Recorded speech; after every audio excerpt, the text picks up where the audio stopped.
మీ జాతకం ఎలా ఉంటుందో తెలుసుకోండి. వెంటనే జేకేఆర్ గురుగారి అపాయింట్మెంట్ తీసుకోండి. హలో నమస్తే, వెల్కమ్ టు సుమన్ టీవీ. ప్రస్తుతం మనతో పాటు మోటివేషనల్ స్పీకర్ రామ్ మెట్టు గారు ఉన్నారు. వీరితో ఈరోజు కొన్ని విషయాల గురించి మనం డిస్కస్ చేద్దాం.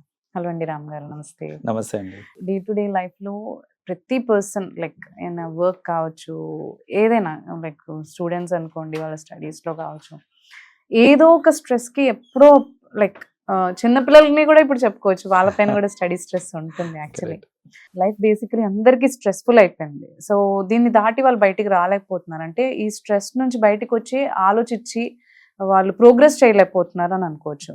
అండ్ ప్రోడక్ట్ అంటే ఏదైనా చేసినా కానీ అందులో క్వాలిటీ ఉండట్లేదు. ఏదో మెకానికల్ గా వాళ్ళు చేస్తున్నారే తప్ప ఈ స్ట్రెస్ అనేది ఇన్ని సరౌండింగ్ ఏవైతే ఉన్నాయో వీటన్నిటికీ దారి తీస్తాను. సో మెయిన్ గా ఈ స్ట్రెస్ ని మనం మేనేజ్ చేసుకొని మంచి ప్రోడక్ట్ లైక్ ప్రోగ్రెసివ్ గా మనం ముందుకు వెళ్ళాలి అంటే ఎలా? So firstly stress, as you said, it has become a part of our life.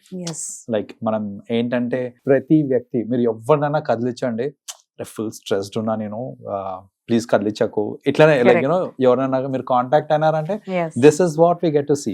ఎలా ఉన్నారంటారు ఫుల్ స్ట్రెస్ఫుల్ లైఫ్ అసలు. సో ఇట్లా ఏంటంటే ప్రతి person whenever we ask, లేకపోతే ఏ పాయింట్ ఆఫ్ టైంలో అయినా సరే ఏదో ఒక స్ట్రెస్ లో ఖచ్చితంగా ఉంటారు. కరెక్ట్. అయితే దీనికి మెయిన్ కారణం ఎవరు, అసలు ఏంటి కారణం దీనికి అని అంటే we have to take the blame అండి. మనమే కారణం దానికి. సో ఈ స్ట్రెస్ కి కారణం ఏంటిది అంటే మనమే దానికి కారణము. ఎందుకంటే చాలా మటుకు అసలు స్ట్రెస్ తీసుకోవాలా వద్దా ఏ సిచ్యువేషన్ లో అన్నా సరే అనేది మన మీదే డిపెండెంట్ ఉంటుంది. అయితే ఇంకొకటి, before we go ahead, stress అనేసరికి అందరూ నెగటివ్ అనుకుంటారు, యూనో అది చాలా నెగటివ్ థింగ్ అనేసి అనుకుంటారు. కానీ స్ట్రెస్ లో మనకి పాజిటివ్ స్ట్రెస్ కూడా ఉంటుంది. So there is something called positive stress which is called eustress. Okay, అది ఇంపార్టెంట్ లైఫ్ కి. సో ఒక పాజిటివ్ స్ట్రెస్ అనేది ఉంటుంది, అది చాలా ఇంపార్టెంట్. నెగిటివ్ స్ట్రెస్ నుంచి మనం దూరంగా ఉండాలి. సో ఈ పాజిటివ్ స్ట్రెస్ అంటే ఏంటంటే, for example daily morning exercise చేయండి మంచిది అని అంటారు. మీరు ఎక్సర్సైజ్ చేసేటప్పుడు మీ బాడీని మీరు స్ట్రెయిన్ చేస్తున్నారు, right? Know what ever physical movements తోటి. కానీ అది మీ మెటబాలిజం ని ఇంక్రీజ్ చేస్తుంది కాబట్టి it is good for you. అలాగే మీరు కొన్ని పజిల్స్ అవి సాల్వ్ చేస్తా ఉన్నారు టైమ్లీ బేసిస్ మీద. ఈ సుడోకో పజిల్స్ ఇవి ఉంటాయి చూడండి. అలాంటి పజిల్స్ సాల్వ్ చేసినప్పుడు ఏంటంటే మీరు మెంటల్ స్ట్రెస్ అది, కానీ అది మీ యునో లాజికల్ ఎబిలిటీస్ ని ఎన్హాన్స్ చేస్తుంది, రైట్? సో అలా కొన్ని స్ట్రెస్లు ఉంటాయి which are kind of positive stress అన్నమాట. అది ఇంపార్టెంట్ లైఫ్ కి ఖచ్చితంగా ఉండాలి. ఈ నెగటివ్ స్ట్రెస్ ఏదైతే ఉందో అది మనం అన్నెసెసరీలీ మనం ఏంటంటే మనకి మనమే క్రియేట్ చేసుకొని మనమే బాధపడతా ఉంటాము. దానికి I'll tell you one root cause. అసలు ప్రధానమైన కారణం ఏంటిది అని అంటే ల్యాక్ ఆఫ్ టైం మేనేజ్మెంట్ అండి. సరిగ్గా టైం మేనేజ్ చేయలేకపోవడం వల్ల స్ట్రెస్ అనేది వెరీ ఆఫన్ క్రియేట్ అవుతూ ఉంటుంది. బేసిక్ ఎగ్జాంపుల్ ఏంటంటే డైలీ మార్నింగ్ మనం ఆఫీస్కి వెళ్ళేటప్పుడు పద్దాకా వాచ్ చూసుకుంటే ఇంకా ఎంత టైం మిగిలింది, అనవసరంగా టెన్షన్ పడుకుంటు మన హార్ట్ రేట్ ఎంత ఇంక్రీజ్ అయిపోతుంది ఆ టైంలో, కరెక్ట్ టైంకి మనం రీచ్ అవుతామా లేదా అనేసి, ట్రాఫిక్ ఉందా లేదా. ఒక రోజు సరే అనుకోవచ్చు. డైలీ మార్నింగ్ అంటే మనకు తెలుసు ఏంటి, ఇంకొక 10 నిమిషాలు ముందు బయలుదేరితే కనుక మనకి ఈ స్ట్రెస్ ఉండదు అని తెలుసు, కానీ మనం అది చెయ్యం. అంటే మన చేతిలోనే ఉంది, మార్చుకోవడం అనేది మన చేతిలోనే ఉంది. కానీ ఏంటంటే unnecessary stress in the morning. అందరు జనాలు చూస్తున్నారు ఫ్రెష్ గా అప్పుడే స్నానం చేస్తుంటారు కానీ చెమటలు పడతా ఉంటాయి. కొందరికి స్నానం చేసేటప్పుడు చెమటలు కారుతా ఉంటాయి, టైం అయిపోతుంది అనేసి. సో ఆ లెవెల్ ఆఫ్ స్ట్రెస్ అనేది తీసుకుంటా ఉన్నాం మనం. And we also take stress for certain reasons. అంటే ఇంకొక ప్రధానమైన రీజన్ ఇంకోటి ఏంటిది అని అంటే, ఏ వర్క్ మీరు చేస్తున్నా సరే దానిలో కంటిన్యూస్గా చేసి, అంటే ఒక పాయింట్ ఆఫ్ టైం వరకు ఓకే, కానీ మనం బ్రేక్స్ తీసుకోవడం కూడా చాలా ఇంపార్టెంట్. సో చాలా మంది ఏంటంటే they don't give priority to give a break. తీసుకోరు వాళ్ళు. బ్రేక్ తీసుకోకుండా ఈ పని కంప్లీట్ అయ్యేదాకా నేను లేవను కూర్చొని చేస్తాను అని అన్నప్పుడు బర్న్ అవుట్ అయిపోతాం అనమాట మనం. సో అలా కాకుండా ఏంటంటే when you give a break, you know that is when మనకి స్ట్రెస్ అనేది కూడా తగ్గుతూ ఉంటుంది. సింపుల్ ఎగ్జాంపుల్, ఇప్పుడు suppose if you ask me to stand for 5 minutes, 5 minutes అంటే యా ఫైన్, నేను నించుంటాను, ప్రాబ్లం లేదు. అదే ప్లేస్ లో నువ్వు 2 గంటలు నించోవాలి అంటే నో, మనం బ్రేక్ తీసుకోవాలి, తప్పదు మనకి. అలాగే మీరు ఎంత చిన్న టాస్క్ అన్నా చేయండి, it may be very small task, కానీ ఆ టాస్క్ మీరు బ్రేక్ లేకుండా చేస్తా ఉన్నారు అని అంటే స్ట్రెస్ కి మనం గురైపోతుంటాం దానికి. సో ఆ బ్రేక్ తీసుకోవడం అనేది కూడా నేర్చుకోవాలి చాలా మంది. సో అది చేయరు. సెకండ్ ఏంటంటే మీరు అన్నట్టు డే వర్క్ లో కూడా break, and monthly or weekly కూడా మనం ఒక బ్రేక్ తీసుకుంటే బెటర్ తీసుకోవాలి. Sunday generally Saturday Sunday off ఉంటుంది మనకి, బట్ కొందరు ఏంటంటే కొన్ని కంపెనీస్ లో సాటర్డేస్ అండ్ సండేస్ వర్క్ చేస్తే మీకు ఎక్స్ట్రా ఇన్కమ్ ఇస్తామని చెప్పినప్పుడు, లేదా కొందరు ఏంటంటే డబ్బులు చాలట్లేవు అనేసి సాటర్డే సండే వేరే ఏదన్నా పార్ట్ టైం వర్క్ చేయడము. మీరు పార్ట్ టైం వర్క్ చేసి అడిషనల్ అమౌంట్ ఈ టైంలో సంపాదిస్తున్నారు, బానే ఉంది, కానీ దీని వల్ల మీకు అయ్యే ఈ ఫిజికల్ హెల్త్ ఇంపాక్ట్ ఏదైతే ఉంటుందో దీనికంటే డబుల్ పెట్టాల్సి వస్తుంది మీరు హాస్పిటల్స్ కి. స్ట్రెస్ తీసుకెళ్లి ఇంట్లో వదులుతారు, మళ్ళీ అక్కడ కూడా వాళ్ళ ఫ్యామిలీతో మంచిగా ఉండలేకపోతారు. ఇదే స్ట్రెస్ నాకు బాగాలేదు, తలనొప్పిగా ఉందనో ఏదో చెప్పేసి వాళ్ళతో కూడా హ్యాపీగా ఉండకుండా ఆ స్ట్రెస్ అనేది కంటిన్యూ అవుతుంది. ఎగ్జాక్ట్లీ, స్ట్రెస్ అనేది it is also very contagious. ఇప్పుడు ఏంటంటే ఇప్పుడు స్ట్రెస్ వల్ల నేను చూపించిన రియాక్షన్స్ కానివ్వండి, అది ఫ్యామిలీ మెంబర్స్ కావచ్చు, లేకపోతే వర్క్ ప్లేస్ లో కావచ్చు, నేను బిహేవ్ చేసే తీరు అవన్నీ కూడా నాకు స్ట్రెస్ లో ఉన్నప్పుడు మారిపోతుంది.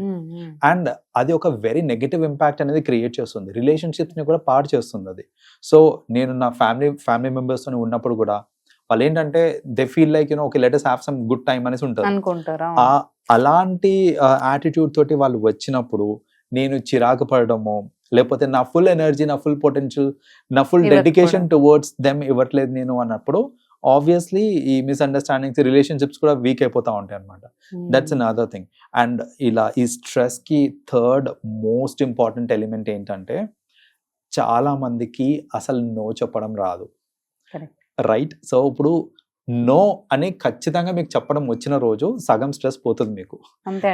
ఇప్పుడు నో చెప్పలేకపోవడం, ఇప్పుడు ఎవరెవరికి చెప్తాను చూడండి. నేను సపోజ్ యాజ్ అ స్టూడెంట్ నాకు రేపు ఒక అసైన్మెంట్ సబ్మిట్ చేసేది ఉంది, నేను అసైన్మెంట్ కూర్చొని ఒక 2 hours ఫినిష్ చేద్దాం అనేసి నేను కూర్చోగానే మా ఫ్రెండ్ ఫోన్ చేసి అరే రారా పానీపూరి తిందామని అంటాడు. స్టూడెంట్స్ అవుతుంటది, రారా పానీపూరి తిందాం, లేదంటే అట్లా సరదాగా వెళ్ళేసి వద్దాం పదా అని. I'll not say no అక్కడ, నో చెప్పలేకపోతున్నా నేను. నాకు యాక్చువల్ గా అసైన్మెంట్ రాసుకోవాలని ఉంది, కానీ ఆ మూమెంట్ లో నేను అరే అసైన్మెంట్ ఉంది అంటే వచ్చాక రాసుకోవచ్చు రానగానే we just tend to deviate, right? So అది ఒకటి. ఆర్ వర్క్ ప్లేస్ లో కూడా అడల్ట్స్ మోస్ట్లీ వర్క్ ప్లేస్ లో మీరు ఒక టాస్క్ మీద ఆల్రెడీ వర్క్ చేస్తున్నారు, ఇంకొక టాస్క్ మీకు మీ మేనేజర్ ఇచ్చినప్పుడు అసలు ఫస్ట్ ఆఫ్ ఆల్ ఆ టాస్క్ మీరు ఇప్పుడు ఆ టైంకి చేయాల్సిన బాధ్యత మీది కాదు, ఒక ఫేవర్ లాగా అడుగుతున్నాడు మీ మేనేజర్ అంతే, అరే ఇది చేసేయండి, ఇది కూడా చేసి పెట్టేసేయండి అనేసి. అప్పుడు మనం ఏంటంటే అరే మేనేజర్ అడిగారు కదా సో చేయాల్సిందే ఇది. సో లేదా నేను చెయ్యను అంటే నా వర్క్ మీద ఇంపాక్ట్ పడుతుందేమో, నా రేటింగ్ మీద ఇంపాక్ట్ పడుతుందేమో అనేసి నో చెప్పలేను. కొందరేమో ఇవన్నీ ఆలోచించరు, కొందరు ఏంటంటే అసలు నో చెప్పడం రాక ప్లీజ్ చేసి పెట్టవా అంటే సరే నేను చేసి పెట్టాను. కొంతమంది మొహమాటానికి, కొంతమంది ఇలాగే మీరు అన్నట్టు ఇది వర్క్ మీద ఇంపాక్ట్ పడుతుంది, పెద్ద పొజిషన్ లో ఉన్న వాళ్ళు చెప్తున్నారు నో అంటే ఏమవుతుందో. ఎగ్జాక్ట్లీ. సో ఇలాంటి కేసెస్ లో కూడా నో చెప్పలేకుండా చేసేయటం అనేది, సో ఇప్పుడు చేయటం వల్ల ఏంటి మీకు అడిషనల్ స్ట్రెస్సే కదా అది.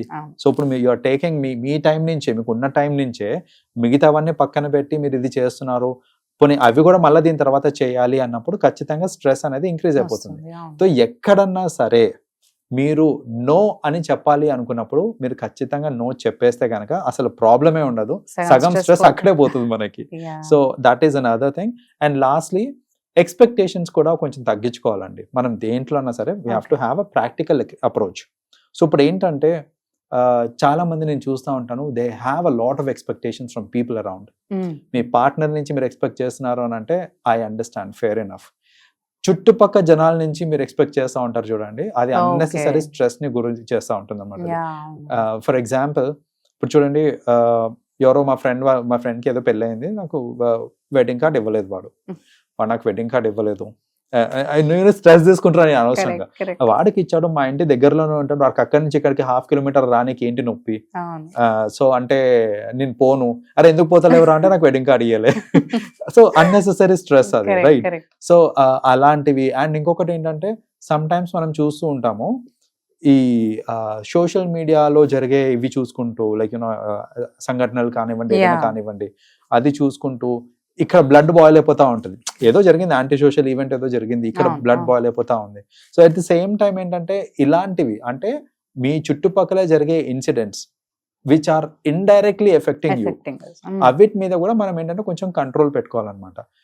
సో ఏంటంటే జరుగుతున్నాయి చుట్టుపక్కల ఎన్నో జరుగుతూ ఉంటాయి, మన చేతిలో కొన్ని ఉండవు.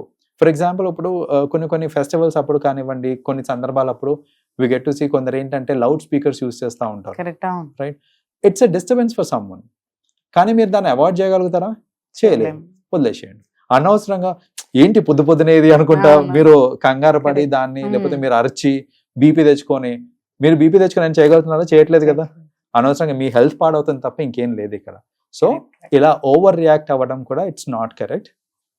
These are the various reasons అన్నమాట. ఏంటంటే జనరలీ స్ట్రెస్ అనేది ఇండ్యూస్ ఎన్ని అవుతుంది, విధాలుగా మనం తగ్గించుకోవచ్చు. సో అంటే basically at the end of the day నేను చెప్పినవన్నీ చూసుకోండి, అన్ని మన చేతిలో మన ఉన్నాయి. చేతిలో సో నో చెప్పడం నా మైండ్ చేతిలో, మాట వినదు కదా, ఏం చేస్తాం. You have to train it hard. So చెప్పినట్టు విందు కాబట్టి ఈ కష్టాలన్నీ. ఎగ్జాక్ట్లీ. So Yeah. అందుకని ఏంటంటే మనము గట్టిగా ఉండి నో చెప్పడం నేర్చుకొని, ఈ టైం కరెక్ట్ గా మేనేజ్ చేసుకొని, మన చేతిలోనే ఇవన్నీ అవన్నీ మీరు కరెక్ట్ గా చేసుకున్నారంటే మీ ఎఫిషియన్సీ ఇంక్రీజ్ అవుతుంది. And trust me, your life will be very happy. Yeah sure. Yeah అండి, thank you so much. Thanks అండి.